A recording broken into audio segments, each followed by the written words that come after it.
You're listening to the Parent Pod podcast by Gymboree Play and Music with Adonica Shaw, a weekly conversation about early childhood development topics for parents with children ages 0 to 5. While the content of this show is meant to be informative, it is not meant to replace the guidance of your physician, therapist, or pediatrician.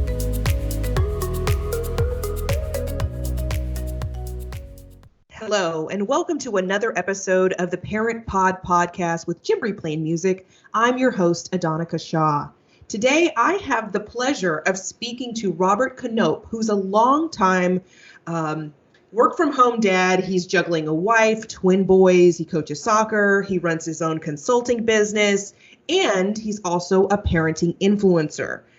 For those of you who don't know, he's known as Father with Twins on Twitter, where he gives his more than 20,000 followers a glimpse into his life as a father with a lot of hilarious tweets, some of which he's going to be more than happy when we get into the episode to share with us his sense of humor, but then his own wisdom to the world and the moments that he captures in what I like to call a tortured parent kind of humor. That's the kind of the humor that we see on tweets and the things, tweets and memes that help us really digest parenthood, connect with one another in a way that we wouldn't typically do, but then also gives us the license to feel relief in those moments when parenting is difficult to navigate. So, Robert, welcome to the show. Thanks for having me, Donka. Thank you for being here. So I know that I've given kind of my summary of who you are and how we came to find you and what it is that you do, but is there anything you want to add to your bio that might be really helpful to our audience? Yeah, man, I think you covered it really well. I mean, right now, as you mentioned, I've got a fantastic wife who's, I was like to say, out of my league in pretty much every category: smarter, better looking, funnier, more friends, more successful. I could go on and on. I've also got two fantastic 10-year-old boys who are just, my heart and soul. Love those guys to death. And as you mentioned, I run my own consulting business as well. I juggle soccer practices in the middle of all that. And try to help share the lighter side of parenting. I think we all get so stuck in the middle and in the quagmire sometimes. In the day-to-day that we try to take a step back and capture those moments because they go by just so quickly. So it's one of the reasons why I do tweet and share some of the funny stories that we do.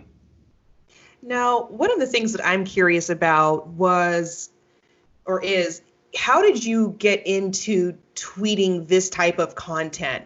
Certainly we see all of these mom influencers and mommy bloggers. And so I feel like more recently, as in these last couple of years, we're starting to see fathers really take the forefront and offer their perspective on what it's like to be a parent, but then what it's like to experience those moments, right? And what kind of goes through your head in those moments.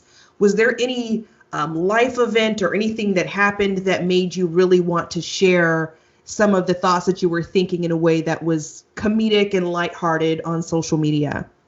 It's funny. Back probably about 10 years ago when I first started, I worked for a large organization, and I was in charge of launching social media or exploring social media, at least for that organization.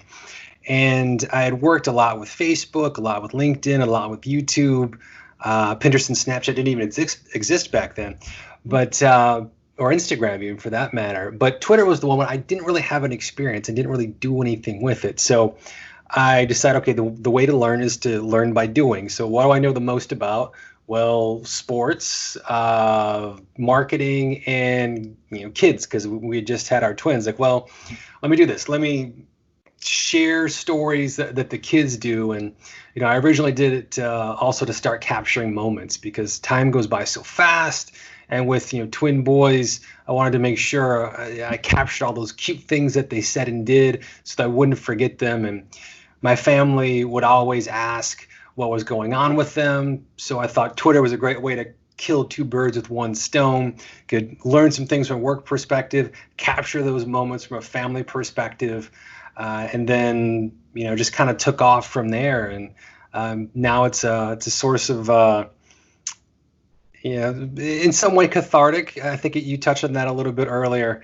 When you get to you kind of express things that maybe you wouldn't in a face-to-face conversation with your kids. Although what's funny now is my kids are 10, they both have computers, so they read my tweets now. So I do have to I have to censor what I say now, because they'll ask me later, "Hey Dad, why did you say this?" Or "Why did you do this?" Or "Why are you sharing this?" Like, oh man, it's a different mindset now. No, that's quite interesting, because you kind of just touched on something that I didn't even think about, which is at a certain point, your children can kind of see your content.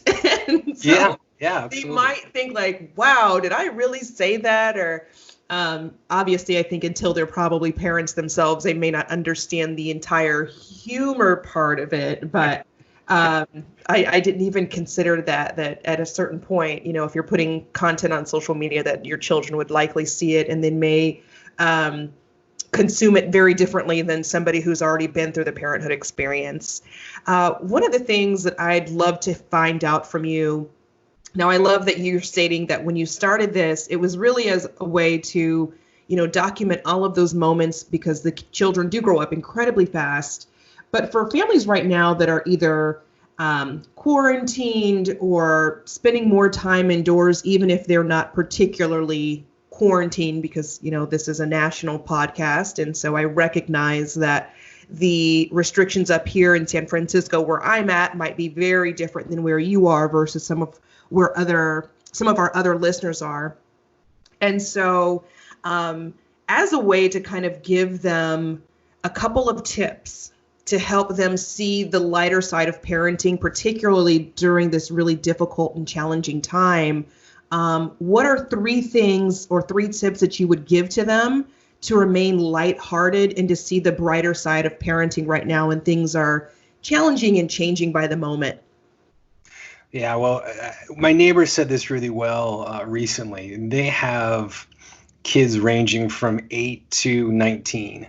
And, the 19-year-old office was her sophomore year in college. And, basically they never thought she'd be living under the same roof with them again.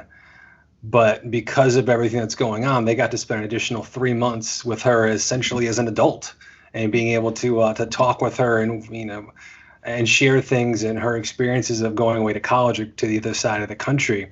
So I know it's hard, but man, just appreciate the extra time that you have. I mean, this isn't going to happen again, at least, fingers crossed, knock on wood here. But it's a great opportunity to learn about your kids no matter what age they are. And I know that's easy for me to say with 2 10-year-olds. I don't have, say, a 6-year-old, a 4-year-old, and a 2-year-old, which there's not much enjoying of those moments right now. I would imagine it's more survival from friends that I've talked to. I've got a cousin that has 4 under the age of 6, including a set of twins, and her life is just about survival, honestly, every day. But embrace the chaos. Try to give them enough free time so that they have fun, but don't just unleash them to the video games all day. One of the fun things that we do is, my kids, and this may seem odd, but we take a test, or they take a test every Monday, or every Sunday, I should say.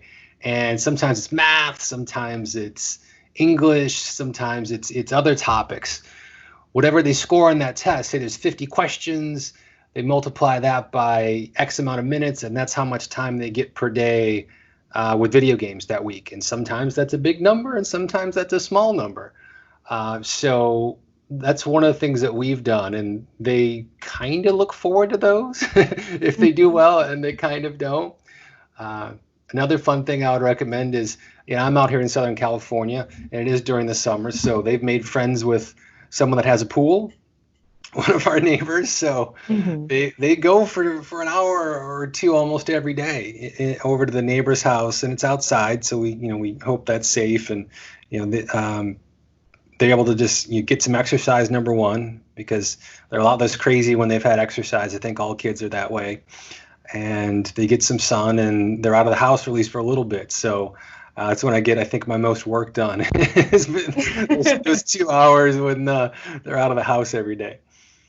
Now, one of the things I'm also curious about, And I don't know if you talk about this because I know that you just mentioned kind of a perspective from your neighbor, but I would imagine, and I don't know for sure, I don't know that there's ever a way that I could know 100% for sure what the perspective is on being a parent as a mom versus a dad.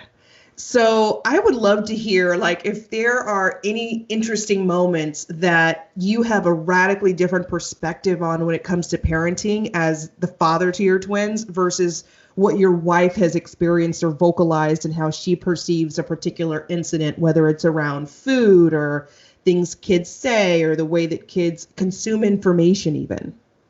Well, it's really interesting. And I'll start with, the very early days. So, the twins came, my wife and I had no younger siblings. We had no babysitting experience. And so really we had no clue.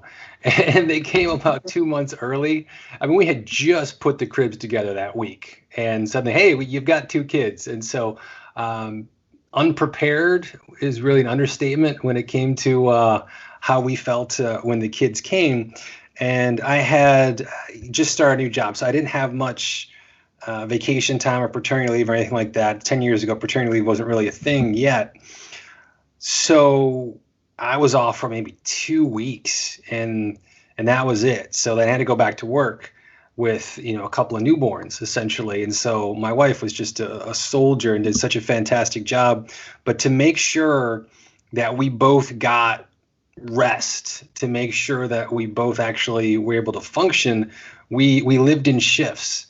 So I would get up at like 6 a.m, 5 a.m. every day, go to work, come home, cram some food in my face, tap her out. She would pass out for like 5-6 hours and wake up around midnight. And that's when I would go to bed. So I'd sleep about 5-6 hours. She'd sleep about 6 hours, I should say. But we never actually interacted during the week, only on the weekends.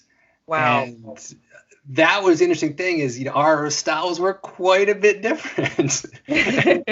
That would really come to bear on the weekends where, she would have these great ways of doing things and I'd have these great ways of doing things. And those were not necessarily the same ways.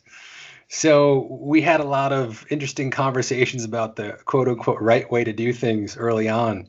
Mm-hmm. But as the boys have gotten older, since I decided to open my own business, I get to spend just a ton of time with the boys, and my wife actually travels a bunch. So I would say I've taken on what most people would say the more traditional mom role, but it's really just the way it works for us. Mm-hmm. So I'm home with the kids, 24/7. I've always been the guy the past 4.5 years that takes them to school them back, coach soccer, help them with their homework, kiss their boo-boos, fun stuff like that. And that's been my role. And gosh, I just love it. I mean, there's nothing better to me than spending time with those 2 little guys. They're just they're the brightest part of my day. Now, soccer.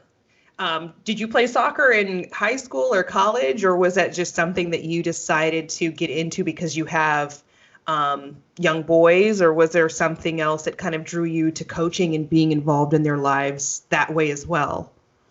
Yeah, it was really them. I mean, I had played in middle school and then a little bit in college, but I'm awful, quite frankly. But I like soccer. I don't want to say you're awful because, if you're teaching other people's children, they may hear you say this and then get assigned to your team and say, we might want somebody else. Well, they're both 10 now, and they're in they call it the signature division, or whatever, which is there's recreation, signature, and then club. So they're in the middle level. And the parents, a lot of them have known me for a long time, and I've coached the kids.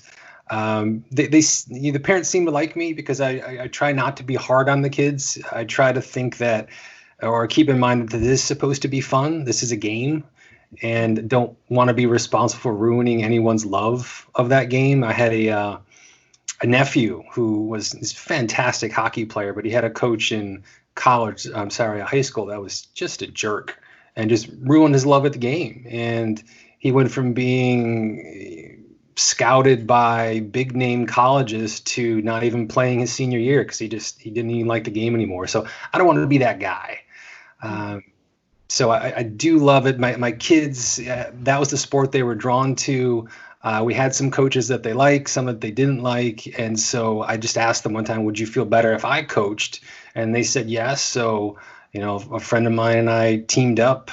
I was the assistant, he was the head coach. And at the time, it seemed like maybe I was a little better with the kids. At least that's what he said. So we flipped roles the following season, and I've been a head coach ever since. And it's a lot of fun.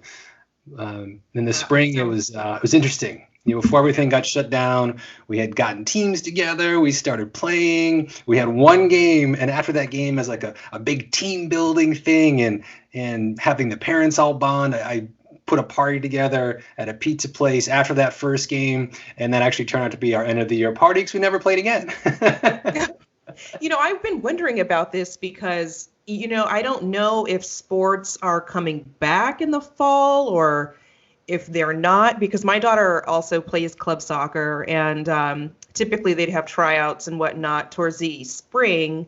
And that didn't really happen, but we're getting up against that fall deadline for children's activities and things for them to do.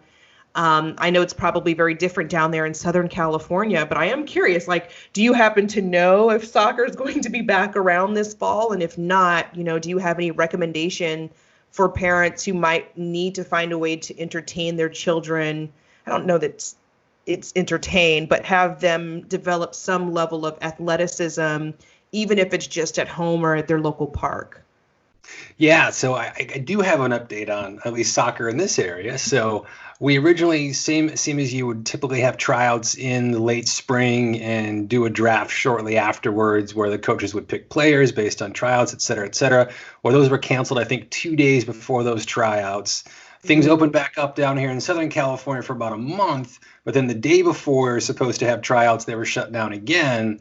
So we just had a blind draft online where we had to rank players, and it was all just based on memory. You had to look at the name, like, well, who's that kid? And so I've been on the phone like a college football coach calling around with different coaches and parents trying to figure out who these kids are and their level of talent and what positions they play and fun stuff like that. So we actually did that over the weekend.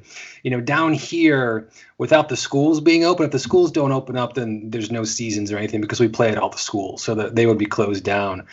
It looks like that's probably where we're headed. LA School District and San Diego have closed down. Orange County, or at least they're starting online in the fall. My guess is Orange County, which is where I'm based, will be doing the same.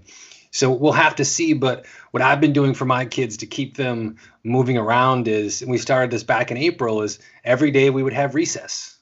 And I come up with a new activity every day. Typically it's during my lunch hour, so I can take 30 minutes out, and we go outside in the front yard or the backyard, and we play baseball or soccer, dodgeball, volleyball. We played Hungry Hippos a couple of times as well in the in the front yard with all the different soccer balls and tennis balls and all these things. You had to run and get them and cross a line and fun stuff like that. So been trying to keep them active as much as possible. There's many parks that are still open out here as well that you can get them to just kind of run around. Especially, I remember when I was younger and the kids were younger, the kids are kind of like puppies. I mean, they need to run around or they go insane. So sometimes you just got to get them out and just run them and do activities. So that'd be my recommendation there. Yeah. So one other thing I'm thinking of, and we've talked about it a lot in our marketing messaging, and I know there's obviously a lot of benefits for children to be playing sports, whether on a team or independently, because, through sports, they do develop character, and they understand, or at least they should learn how to lose with grace, and they develop a sense of resilience or grit even. Do you have any recommendation for how parents can introduce those skills to their children if they cannot, for example, go out right now and play soccer or participate in any type of a group activity? Well, I love that term grit when it comes to kids. I think, that's one of the things we have to teach our children first and foremost, because things many times aren't going to go their way. And so the more that we can help them work through difficult situations and take the time to allow them to do that. I mean, it's so easy as a parent. I'm sure you've done the same thing. Something goes wrong, like, well, here's how to do it. Look, oh, and then afterwards, I always cringe, like, oh, why did I do that? I had time. It's the Sunday. I should just let them, kind of struggle and figure it out on their own. But we always want them to not feel pain. We always want them not to struggle. We want to be able to solve their problems. But to your point, how to teach that without sports, because that's one of the great things that sports does, is you learn the ups, you learn the downs, you learn the perseverance, keep going when things are bad. I mean, my team, last year we were missing a whole bunch of kids and we just moved up a level. So we got crushed and we lost like 10-1 or something like that in one of our first games. And by the year, that same team, we played them again. It was like 2-1. So, learning just to come back and to not give up and to keep trying, even if you're down by, 9 goals is something that's hard to teach outside of those sports atmospheres in some ways. But I mentioned, testing that we do with our kids, giving them things that are difficult and then letting them struggle with them and sometimes letting them fail to learn that it's not the end of the world. It's okay if you fail a test in school. Everyone does from time to time. It's okay if you didn't get your work done on time. I mean, it's not okay, but if it's a habit, but every once in a while it's going to happen. Like, all right, well, you forgot to do that. And what I always ask them is, okay, what did you learn? Well, I learned that moving forward, I should do this. Like, okay, that sounds good. Like, or what controls are you going to put into place to ensure that maybe you don't miss that assignment next time, or next time, maybe you don't get that 60, maybe you study a little bit more, or maybe we can talk it over, do flashcards the night before, or you can reread the story right before the test, things like that. What are the things you're going to put in place? I mean, it's okay to not be successful all the time. But I always think continuous learning, and that's why I try to teach with my kids, all those things that I wish I knew then that I know now. I try to teach them that as much as possible so that when they come in a lot of the situations that were really challenging for me, they've got the skill sets to be able to handle it. Yeah, and I think that's, paramount to the development of any child. And like I stated, right now with these very unique and interesting times, a lot of that social development, cognitive development that happens or would typically take place in different environments outside of your home suddenly has to be really carefully considered by the family and by the parent or the caretaker, and trying to figure out how do you help your child develop those skill sets without other children, or, for example, if they're out on the playground and things don't go as anticipated or they lose a game, to your point, still making sure that they still have that sense of resilience on the other side of all of this when they haven't really had certain challenges that they would have in their day-to-day life under quote unquote normal circumstances.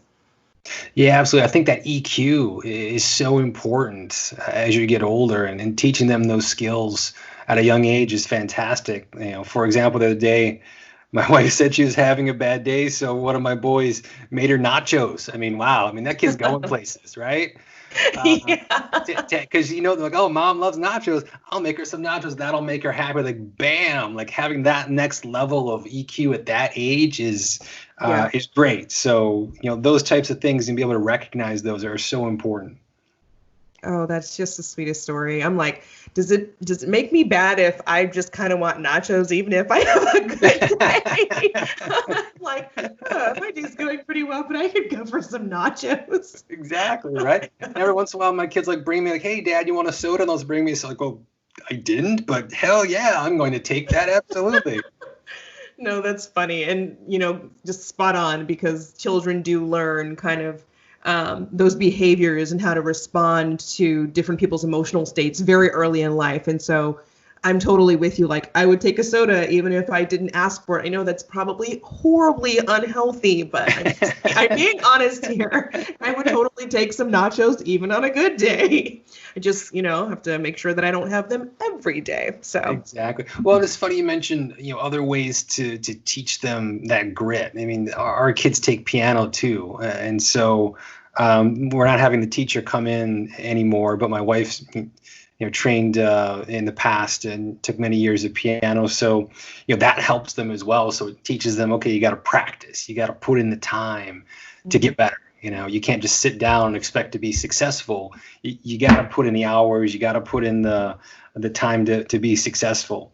And so, before quarantine, I was encouraging them, okay, and you guys need to practice more, But now during quarantine, I'm like, you know what? Maybe you guys have practiced enough. Yeah, that's got to work a little bit. So, yeah, it's funny how all of these hard and fast rules we started out with, have shifted a little bit. I used to have specific rules on certain meals, like you can only have certain Cheerios 3 days a week. And then, as we got into quarantine, I was like, well, how about you have that Pop-Tart that you're really not supposed to eat, or how about some donuts or some cinnamon rolls? Why not? Exactly. I'm sorry. I think we've all drastically underestimated the amount of snacks that we need on a regular basis with the kids being home 24/7. Well, that, and then before I used to be really strict about their bedtime. It's like, everybody needs to be like in the bed by 8:30, 9 o'clock. And then, working from home obviously is a different layer, because if you've got children in the house and they wake up the same time as you and you need to get work done because of their noise and or fighting or antics, it's like, maybe it's not a bad idea if you stay up till 1 a.m. because then you'll sleep until noon, and then I can get my stuff done and have, a pretty quiet household without the children running about. So I've definitely had to adjust some of my rules. One of the things I would love to ask you, that I ask all of our guests, is if you have any recommendations for either other influencers that they should follow or books to read. I know everybody has their jam, but I do like to connect parents to other resources and folks that they can follow on social media or pick up a book or order it from Amazon so that they can learn more about their own parenting style, or honestly just relax and find validation in the fact that other parents are going through similar experiences too. So what are your thoughts? Yeah, so as far as other funny people or other interesting people to follow, if you check out my Instagram, Father with Twins, all one word. I don't follow that many people on Instagram, but the people I do share a lot of really funny memes, a lot of really funny things about parenting. So those are great people to check out. I would say I don't read a lot of parenting books, unfortunately. Maybe I should, but maybe parenting would be a little easier if I did. But I was actually, myself and a bunch of other funny tweeters, we were included in a couple of books that came out. Gosh, I think this is like 4 years ago now, where I'm trying to think, gosh, it was so long ago. I'm trying to remember the name of the books. And I think it was Funny Parenting Tweets. I'm trying to think of the name of it. Oh, I'm awful. I should know this. But I'm drawing a blank, but I'll it'll probably come to you tonight after this conversation, because that's usually how things work, right? See, that's what happens with kids. Everything just leaves your brain so quickly. You have no long-term memory. It's all just short-term. Like, it's all filled up with stories from my kids in Minecraft. It's just sucked up all my brain power.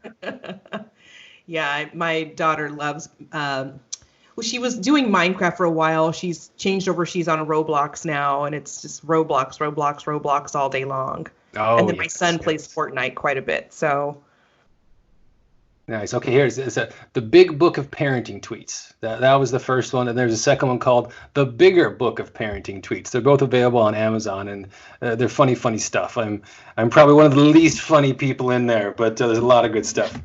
See, now I'm ordering them. I'm literally picking up myself, and I'm like, ooh, those actually both sound quite intriguing.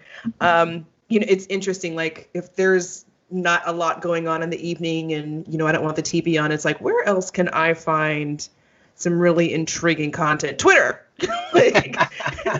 There's always something going on Twitter. And I know, it's kind of a mysterious platform for some parents, because it's really about having conversations. And so if you yourself don't have conversation, it's harder to join in, but it's incredibly cool to watch and to read other influencers. So if you guys are out there listening to this and you're like, why would I have Twitter? Get a Twitter account just to get on there and search certain hashtags, because I assure you there is endless content on there that is completely relatable, some of which isn't really friendly for a podcast, but I will say that there's a lot of quote unquote tortured parent moments in there that are so relatable, but funny and hilarious, and then kind of take the edge off of day-to-day life and some of the more difficult parts of showing up and being a role model and a leader for your little people. So the last question I do want to ask you, and it's kind of an obvious one, how can people find you for all of your hilarious content? Is there a platform that you prefer? And if so, what is the handle? Yeah, thank you. I'm probably on Twitter the most. My handle is Father with Twins.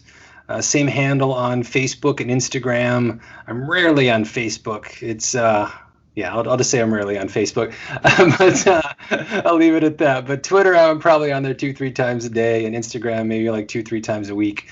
So that's the best spot to check out my stuff. Perfect. Thank you so much again for being with us and then sharing some of your wisdom about parenting, soccer, tweeting, and then also being an influential parent or a parent influencer. I appreciate your time. And to those of you who have listened to this episode of the Parent Pod podcast, we want you to sound off on social media. If you follow his hilarious tweets, we love to hear what some of your favorites are. So please feel free to @ him or mention him, or the Gymboree Playing Music handle on Instagram or even Twitter. And if there's any questions that we can answer for you, we're more than happy to. Or if he wants to connect with you directly, or vice versa, if you want to get in touch with him about his perspective on anything, feel free to do so. Until our next episode of the Parent Pod podcast, thank you so much for listening. To learn more about this week's episode or the content discussed in the episode, be sure to follow Gymboree Playing Music on Facebook.